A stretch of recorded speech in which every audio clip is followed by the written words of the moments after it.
하나님께서 우리를 선교적 교회로 강력하게 인도하고 계시고요, 우리 신앙의 가장 핵심과 본질은 십자가 복음의 삶입니다.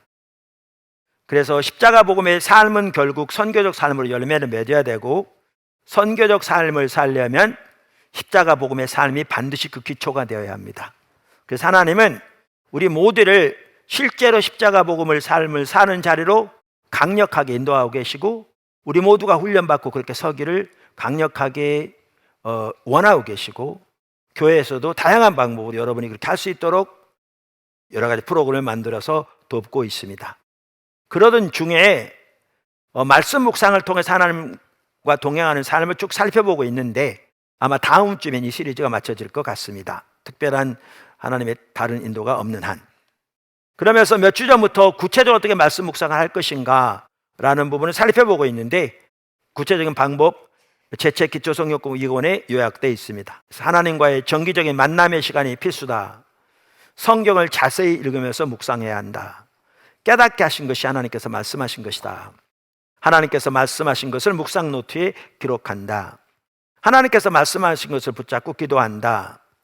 그리고 하나님께서 말씀하신 것에 맞추어 삶을 조정하고 순종한다. 바로 이 부분을 오늘 살펴보려고 하는 겁니다. 자, 첫 번째, 두 가지 행동, 조정과 순종.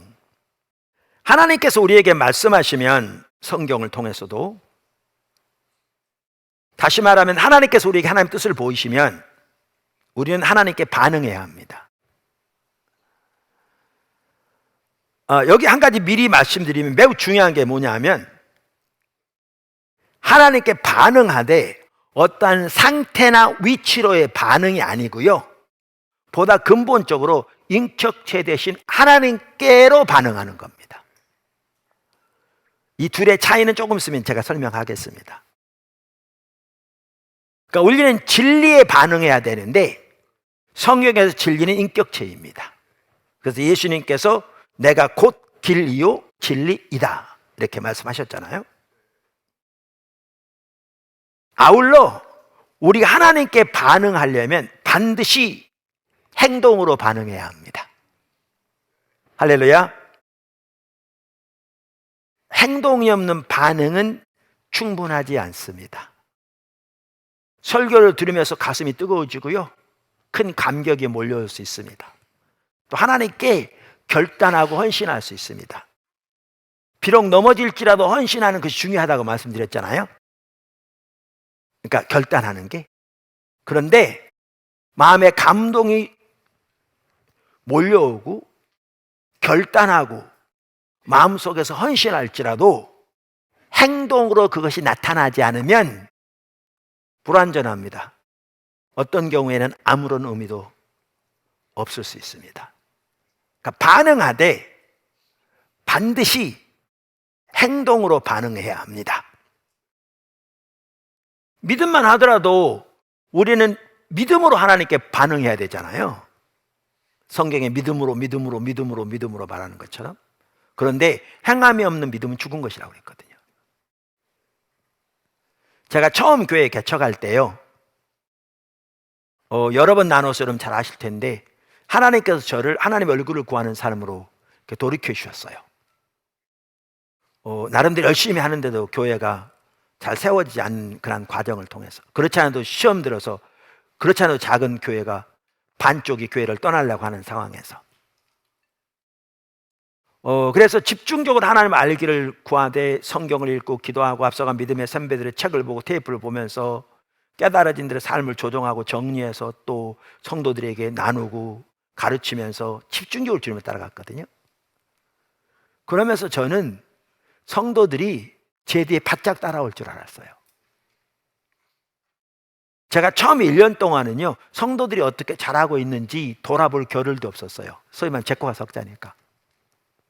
제 자신이 주님을 더 알기를 집중적으로 구하고 말씀드린 대로 기도하고 배우고 돌이키고 정리해서 전하고, 그 당시 얼마나 빨리 전했든지, 그러니까 하나님 인도하셨든지, 그 당시 공예배를 4번 드렸거든요. 주일 낮, 밤, 수요일 밤, 금요일 밤.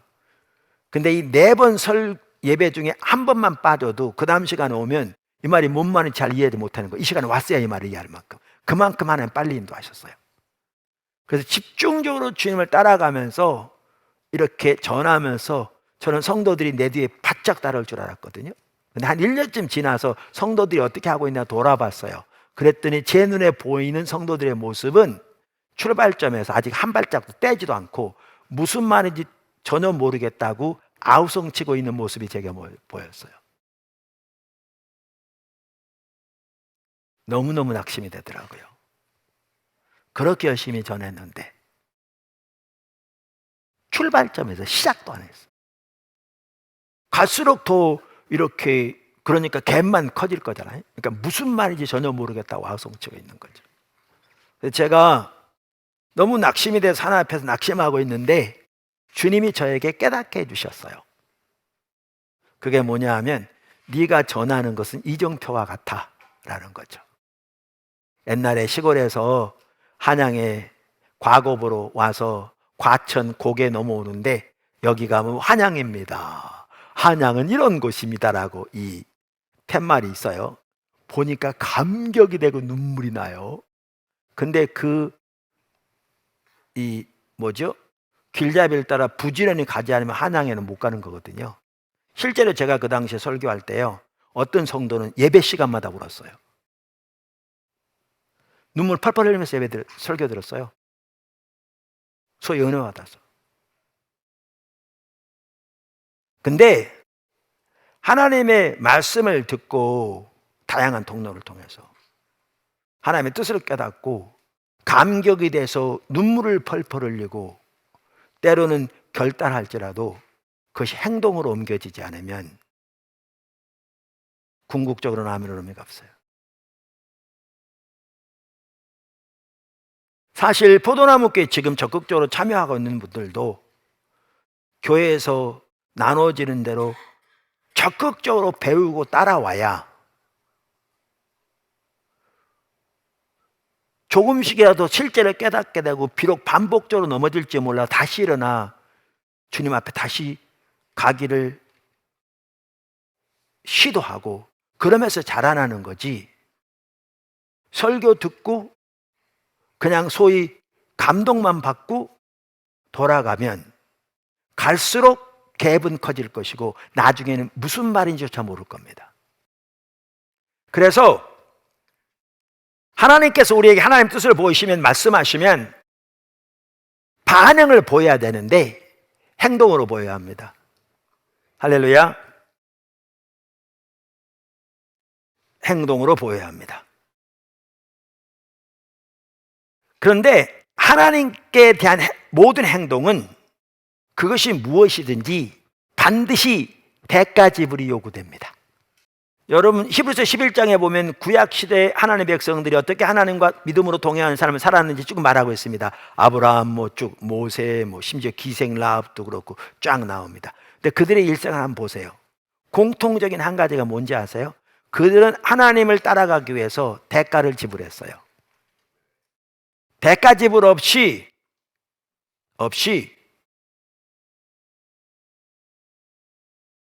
행동으로 하나님께 반응할 수 없습니다. 근데 한편으로는 이 부분이 많은 사람들에게 걸림이 되는 부분이기도 합니다.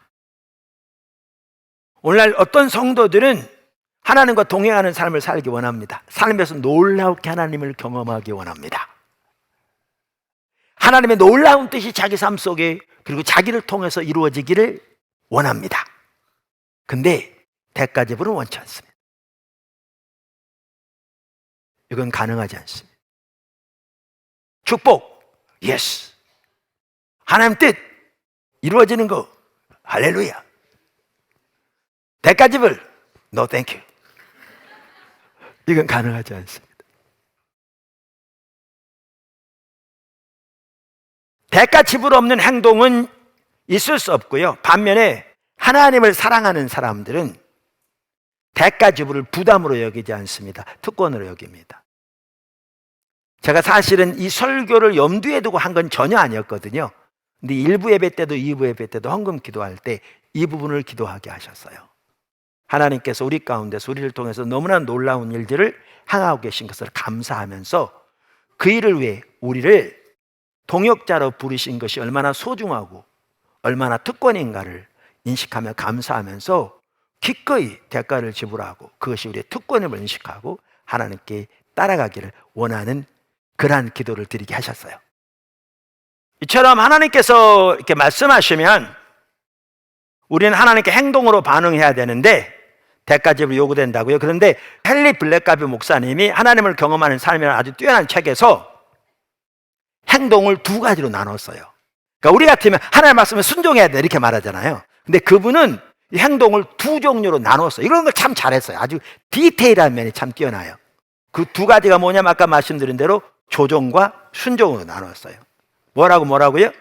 조종과 순종. 그러면서 그분은 뭐라고 그러냐면 하나님이 말씀하실 때 조정이 먼저 있어야 된다는 거예요. 조정이 먼저 있어야 비로소 순종이 가능하다는 겁니다. 그러니까 조정이 먼저 없으면 순종이 가능하지 않다는 거예요. 이제 제가 이런 설교 여러 번 했는데요. 저도 처음에는 이게 잘 이해가 안 됐고, 이렇게 나누다 보면, 이렇게 여러 번 듣다 보면, 이게 차이를 이해하는데, 처음 듣다 보면 이게 잘 이해가 안 될 수 있어요. 그게 도대체 뭘 의미하느냐. 그런데 제가 다시 오늘 또 그래서 설명을 하는 거지요. 조정은 뭐냐 하면요. 하나님께서 말씀하신 바에 맞추어 우리의 삶을 조정하는 거예요. 문자 그대로. 조정하는 거고요. 순종은 우리가 삶을 조정하면 하나님은 구체적인 인도하세요. 그럼 구체적인 인도에 순종하는 거예요. 그래서 조정이 먼저 있어야 순종이 비로소 가능해요. 할렐루야. 그래서 조정은 여러분이 순종할 수 있도록 여러분을 준비시킵니다. 그래서 여러분이 하나님과 하나님의 목적과 하나님의 방법에 맞추어 여러분의 삶을 조정하고 나면 여러분은 이제 순종할 수 있는 위치에 놓이게 되는 겁니다. 할렐루야. 그래서 헨리 블랙가비 목사님도 이렇게 말해요. 당신은 평상시대로 삶을 영위하면서 당신이 있던 그 자리에 그대로 머물러 있으면서 동시에 하나님과 동행할 수는 없습니다. 이건 성경 전체를 볼 때 사실입니다. 이렇게 말합니다. 자, 조정과 순종. 자, 이제 큰 두 번째 조정. 그러면 지금 조정에 대해서 언급했는데 조정은 말씀드린 대로 하나님께서 말씀하신 바에 맞추어 삶을 조정하는 겁니다. 제가 이해하기 쉽도록 제 예를 드리겠습니다. 저는 고등학교 3학년 때 하나님이 저를 목회자로 부르셨어요. 하루 학교 다녀와가지고 왜 그런지 모르겠어요. 그날따라 목욕탕 가서 목욕 다 하고 옷 새로 갈아입고, 그 당시 우리가 사당동에 살았는데 우리 형제들이 쓰던 방이 있었어요. 그 방에 동생 중 한 명이 책상다리를 부러뜨려가지고 십자가 만들어 벽에 걸어놓은 게 있었는데 그 십자가 앞에 제가 무릎을 꿇고 기도하기 위해서 엎드렸어요. 그런데 전혀 예상치 않았는데 하나님이 저를 복음 사역자, 목회자로 부르신 것을 또렷하게 알겠더라고요. 또렷하게. 전혀 예상치 않았는데.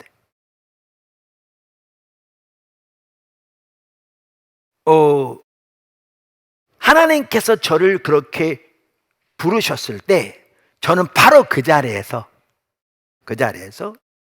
제 삶을 목회자로서의 주의 종으로 하나님께 영원히 드렸습니다. 다시 말하면 제 삶은 그 하나님과 하나님의 부르심에 맞추어 그 자리에서 영원히 조정되었습니다. 자, 보세요. 제가 목회자가 되기 위해서 신학교 가는 것은 한참 후의 일이었습니다. 제가 그 다음날 신학교 가는 게 아니었습니다. 아직 고등학교 졸업 안 했습니다. 고등학교 졸업하고 바로 신학교 가지도 않았습니다. 우리 집이 가난했기 때문에 제가 그래서 상고를 갔고, 그래서 상고를 졸업하고 제가 은행에 취직해서 그 기간 동안에 병역도 마치고 그 합해서 은행 근무를 5년 했고요. 나중에 하나님께서 저를 이제 미국으로 공부하러 가도록 인도하셔서 그때 이제 제가 직장을 사표를 내고 신학교에 공부하러 미국으로 가게 된 거죠. 그러니까 실제로 하나님께서 저를 목회자로 부르신 그 일을 구체적으로 순종해 가기 시작한 것은 그로부터 6년이 지난 후였습니다. 그런데 하나님이 부르시는 그날 제 삶은 하나님의 부르심에 맞추어 이미 조정되었습니다. 저는 그 이후로 저의 부르심에 대해서 한 번도 의심한 적이 없고 일주일 동안 어떤 이유로 의심했었는데 세상에 어떤 의미도 없는 것 같더라고요. 그래서 일주일에 다시 회복됐습니다만은, 그리고 모든 것이 여기에 맞춰 조정되어 있었습니다. 직장생활 할 때에도 저는 저 맡겨진 일은 충실하게 했습니다. 나머지 부분은 모든 부분이 이 목표를 위해서 숙직도 하면서도 공부도 하기도 하고 틈나는 대로 배우고 기도하면서 조정되어 있었습니다. 이따도 나오겠지만 이거예요. 제가 하나님이 부르셨을 때 그때 조정이 안 됐다면 나중에 순종이 가능하지 않습니다. 그런데 여기 한 가지 중요한 게 아까도 말씀드린 대로 우리가 삶을 조정하되 어떠한 상태나 어떠한 목표를 향해 조정되는 게 아니라 진리신 하나님께로 조정된다고 그랬잖아요, 아까. 그럼 그 말의 의미를 제가 지금 설명하겠습니다. 이 말이 무슨 말이냐면요, 하나님께서 저를 목회자로 부르셨을 때 저는 목회자를 위해, 목회를 위해 제 삶이 조정된 게 아니었습니다. 저는 목회자로 부르신 하나님께 제 삶이 조정된 거죠. 이 둘은 다릅니다. 어떻게 다르냐면, 내가 만약에 목회를 위해 조정된다고 생각하면 사람들이 어떻게 하기 쉬운 거냐면, 목회자라서 자기가 목표를 세우고 자기가 할 수 있는 모든 면에서 그를 위해 준비하고 그걸 위해 기도하고 그 목표를 위해서 열심히 살아가는 겁니다. 헷갈리시나요? 과거에 포도나무 교회 한 지체가 있었어요. 그분이 교회에 오게 됐는데 와서 저한테 개인적으로 직접적으로 하는 말이 뭐였냐면, 포도나무 교회 사역을 위한 하나님의 비전과 자기에게 주신 비전이 일치된다는 거예요. 그런데 보실래요? 그분은 그럼 하나님이 여기를 보내셨다면, 우리가 하나님께서 이 땅에서 일하시는 단위는 여러 번 말씀드렸는데 교회잖아요. 그래서 몸 일하실 때 그럼 자기는 지체로서 그 하나님이 일하신 한 부분에서 그 교회를 통한 하나님의 일에 적극적으로 드려지도록 부르신 거잖아요. 근데 교회를 위한 하나님의 비전에는 관심조차 없습니다. 같다는 거예요. 뭐냐? 그의 입장에서는 자기의 비전을 추구하는 것이고요, 교회는 자기 비전을 실현을 위한 발판에 불과합니다. 그러니까 자기 비전만 줬습니다. 그래서 교회를 나갔고요, 이렇게 저렇게 다녔고요, 신학교도 갔다 그러는데 결국 끝끝내 자기 비전만 찾는 거죠. 제가 알기로는 어떤 일도 거의 되지 않고 있습니다. 오늘날 하나님이 말씀하셨다고, 하나님이 부르셨다고 그러면서 그와 비슷하게 조정을 자기가 하나님의 부르심에 토대할지는 모르지만 자기가 세운 목표, 자기가 세운 계획, 자기의 사역에 맞춰져 있는 경우가 절대로 적지 않습니다. 그 배후에는 개인적인 야망이 벌겋게 살아있을 수 있습니다.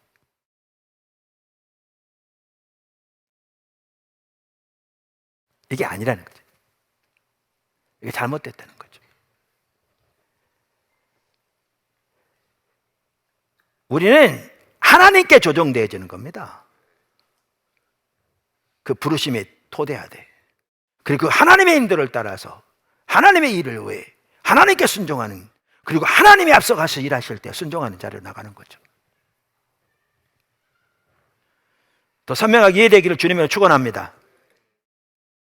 자, 조정의 작은 첫 번째, 조정은 하나님께 동의하는 것을 포함합니다. 뭐 하는 걸 포함한다고요? 동의. 그래서 우리의 환경, 우리의 인간관계, 우리의 사고 방식, 우리가 선호하는 것, 우리 행동, 우리의 시간과 물질을 투자하는 것뿐 아니라 우리의 개인 생활, 가정 생활, 교회 생활, 직장 생활 등 모든 면에서 하나님이 말씀하신 것에 따라 우리의 삶이 조정되는 것이 포함됩니다. 그러니까 조정의 종류는 많다 그 말이죠. 많다 그 말이죠. 그러니까 이 말은 이 모든 면에 다 조정돼야 한다는 게 아니라 하나님께서 말씀하실 때 이 부분 중에서 어느 부분에서 삶을 조정하는 것이 포함된다 그 말입니다. 때로는 여러 부분에서 같이. 그런데 그 조정에는 하나님께 동의하는 게 포함됩니다. 다시 말하면 회개가 포함됩니다. 회개의 첫 단추는 하나님께 동의하는 것입니다. 즉 자기 삶에 대한 하나님의 관점에 동의하는 것입니다. 그게 회개의 첫 단추입니다. 성경을 통해서 하나님의 음성 듣는 것과 관련해서, 그리고 지금 이 부분에서 하나님을 경험하는 사람이 좋은 예가 나오는데요, 제가 읽어보겠습니다. 그 책에 이렇게 말합니다. 다음은 하나님께서 그분의 말씀을 당신의 일상생활에 사용하시는 예 중에 하나입니다. 당신이 매일 읽는 말씀의 차례가 시편 37편에 이르렀다고 가정해 봅시다. 당신은 전에도 시편 37편을 수차례 읽은 바 있습니다. 그런데 읽어가던 중 21절에 이르게 되었습니다. 21절 이런 말입니다. 악일은 꾸고 갚지 아니하며. 당신은 이 구절에 마음이 쏠립니다. 당신은 그 구절을 다시 읽으면 뭔가 지금 하나님 다루시는 거잖아요.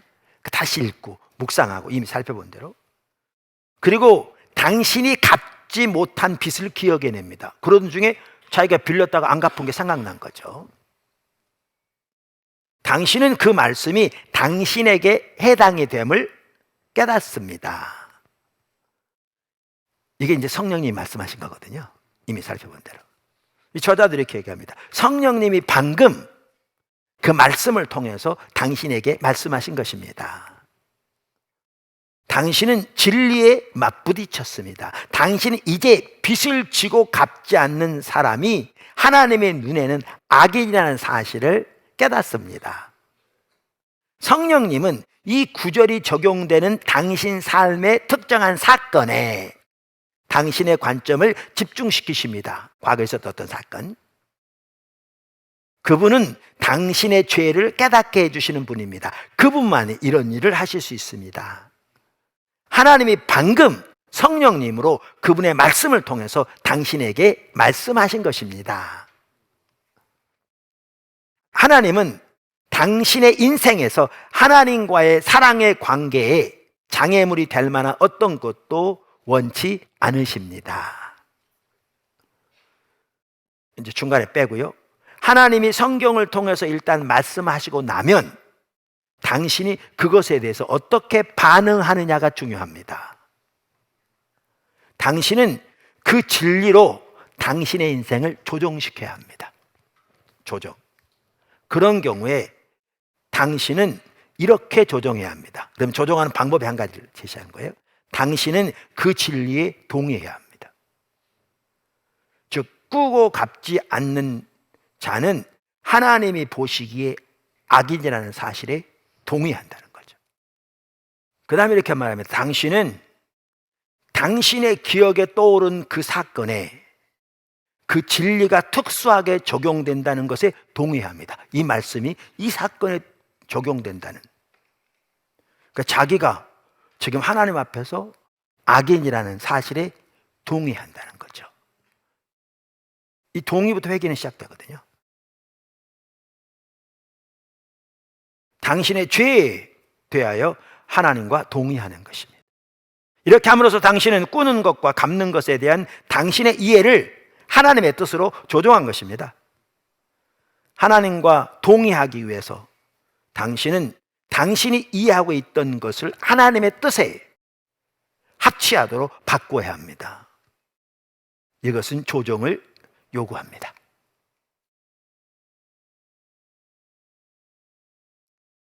무슨 말 아시겠죠? 조정은 동의하는 것을 포함한다. 회개는 여기서 시작하거든요. 그 다음에 작은 두 번째, 조정할 작은 두 번째입니다. 하나님께서 말씀하신 그때가 바로 우리의 삶을 하나님의 말씀에 맞추어 조정할 때입니다. 이게 아까 언급했었는데요. 헨리 블랙가비 목사님도 참 잘 표현하듯이 하나님은 하나님의 때에 말씀하십니다. 하나님께서 이스라엘 백성들 애굽에서 건져낼 때가 되었을 때 모세에게 찾아오신 겁니다. 그러니까 하나님이 말씀하신 때가 하나님의 그 일을 이제 시작하시려고 하신 때입니다. 그렇기 때문에 하나님이 말씀하신 때가 우리가 우리의 삶을 그 말씀으로 조종해야 할 때입니다. 이때 중요한 말이 있습니다. 하나님이 말씀하실 때가 순종해야 할 때라고 제가 말하지 않았습니다. 제가 뭐라고 말했냐면 하나님이 말씀하신 때가 우리가 그 하나님의 말씀에 맞추어 우리의 삶을 조종해야 할 때라고 말한 겁니다. 이 조종이 되어야 나중에 순종이 가능합니다.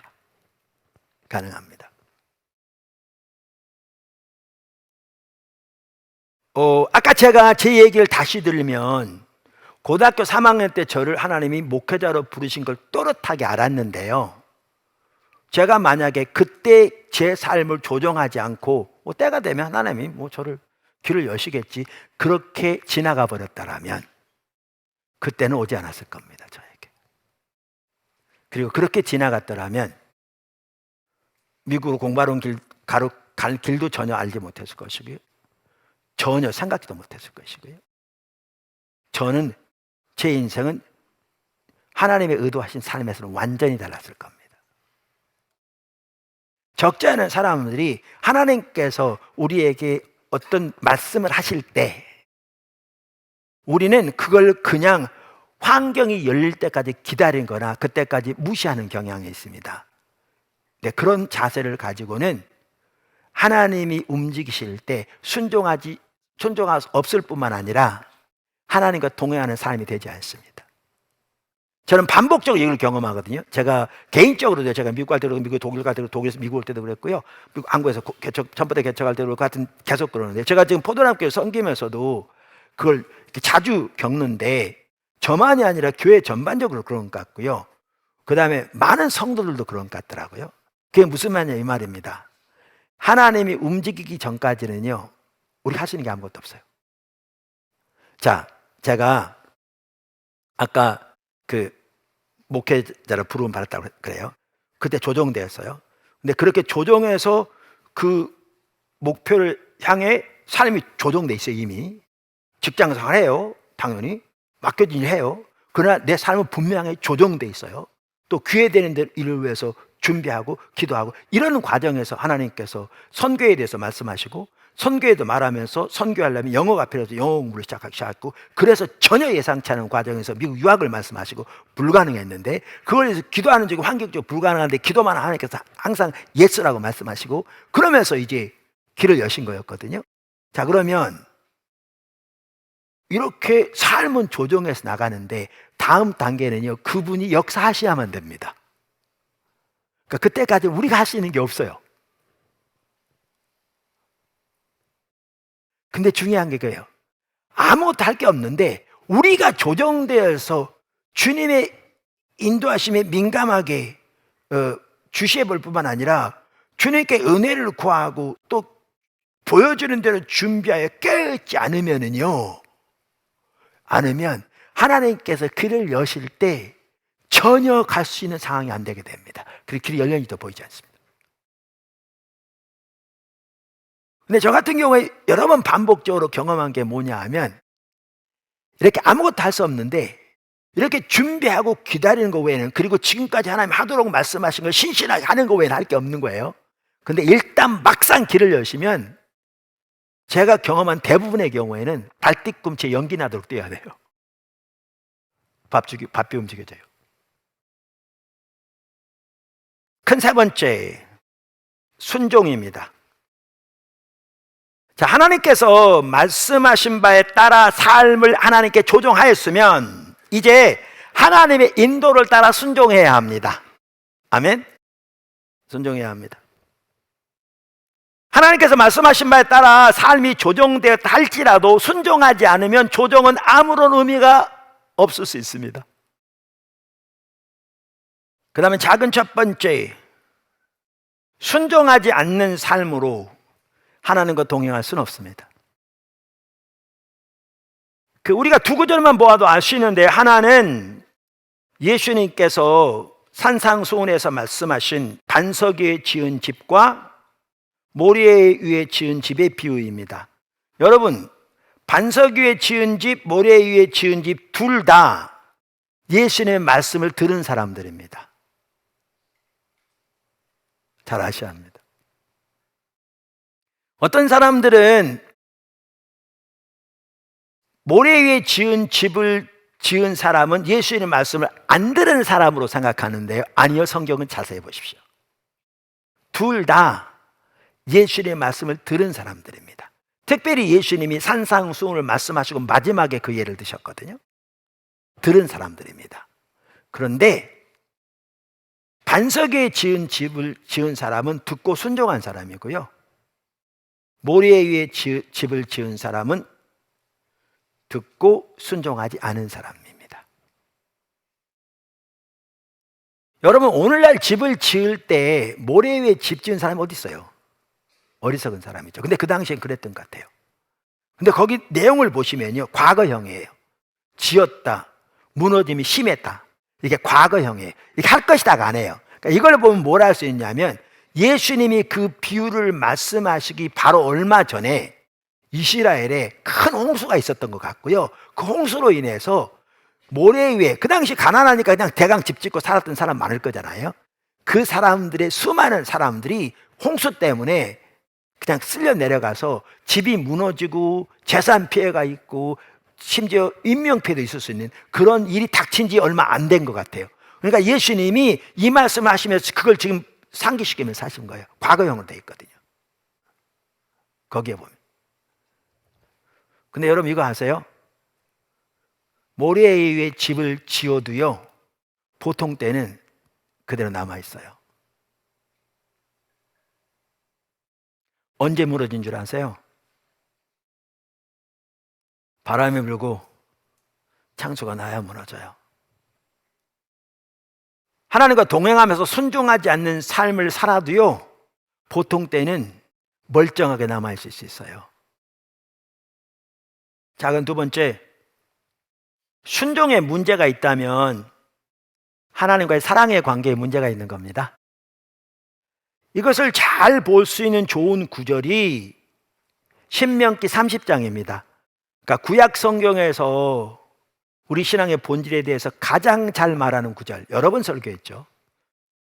예레미야 7장에 보면 성경 자체가 신명기 30장 그 구절이 하나님께서 이스라엘 백성들을 애굽에서 건져낼 때 그들에게 명령하신 가장 핵심적인 주된 명령이라고 성경이 말하고 있는, 그러면서 15절 이렇게 말하잖아요. 신명기 30장 15절. 보라, 내가 오늘 생명과 복과 사망과 화를 내 앞에 두었나니. 19절. 내가 오늘 하늘과 땅을 불러 너희에게 증거를 삼노라. 내가 생명과 사망과 복과 저주를 내 앞에 두었은즉 너와 네 자손이 살기 위하여 생명을 택하고. 그러니까 하나님께서 우리 앞에 한쪽엔 생명과 복, 다른 쪽엔 사망과 화, 혹은 사망과 저주를 두었다고 하시면서 너와 너희 자손이 살기 위해 생명을 택하라 그러잖아요. 그런데 20절에 보면 하나님이 우리의 생명이시라고, 그러니까 하나님의 택하는 길을 말씀하시잖아요. 택하라고. 그러면서 16절, 20절에 보면 택하는 길이 나오죠.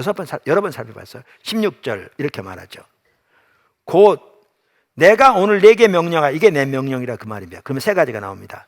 내 하나님 여호와를 사랑하고 그 모든 길로 행하며 그의 명령과 규례와 법도를 지키라.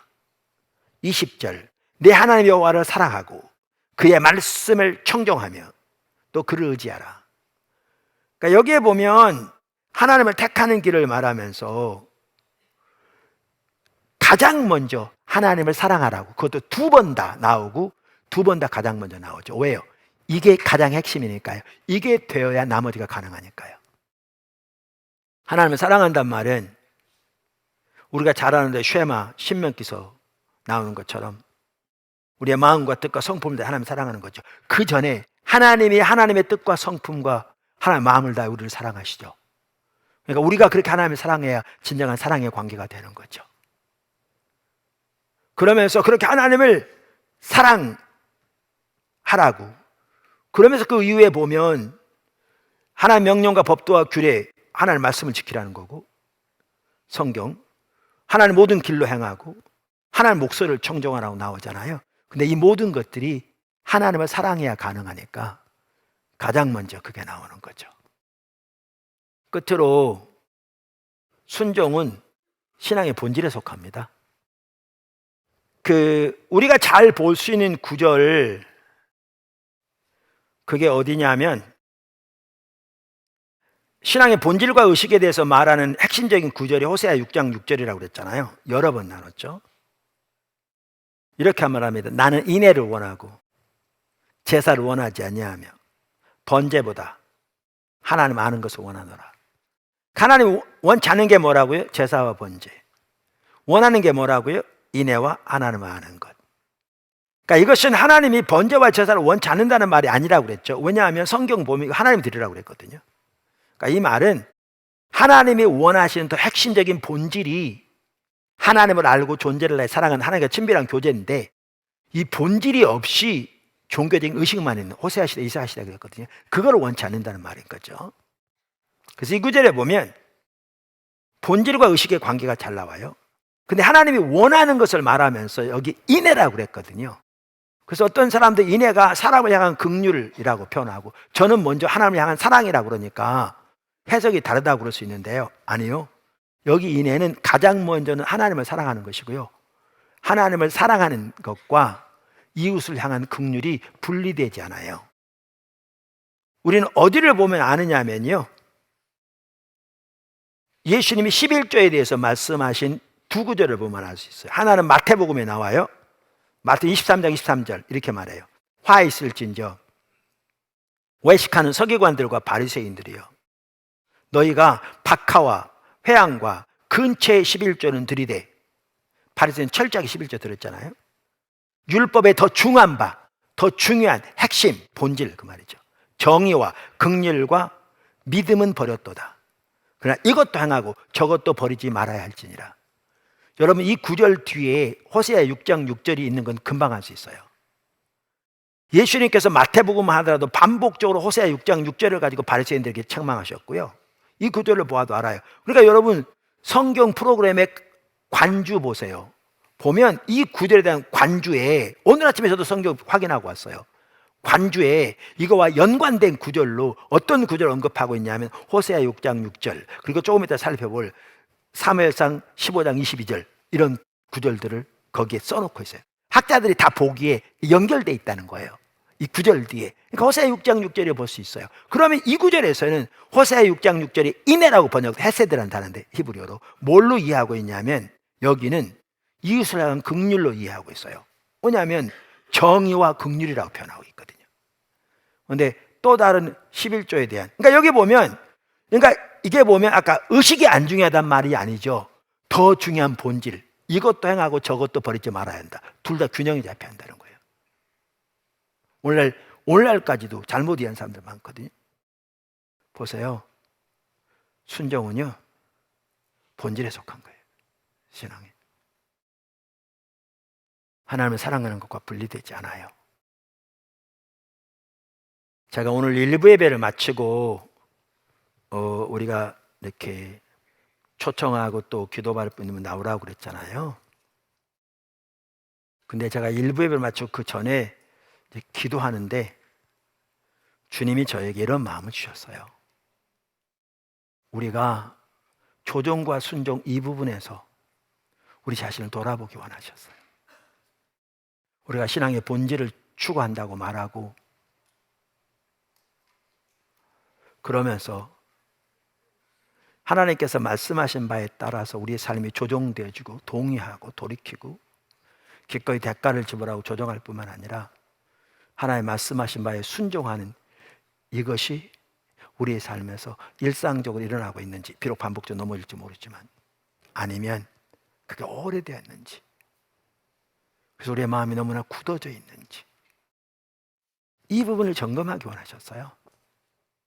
그리고 그 부분이 굳어져 있어서 더 이상 작동하지 않는 그러한 상태에 있는 자신을 발견하고 회개하고 돌이키는 분들은 앞에 나와서 기도받으라고 그런 마음이셨어요. 우리가 같은 맥락에서 우리 자신을 돌아보면서 같이 잠깐 기도했으면 좋겠습니다.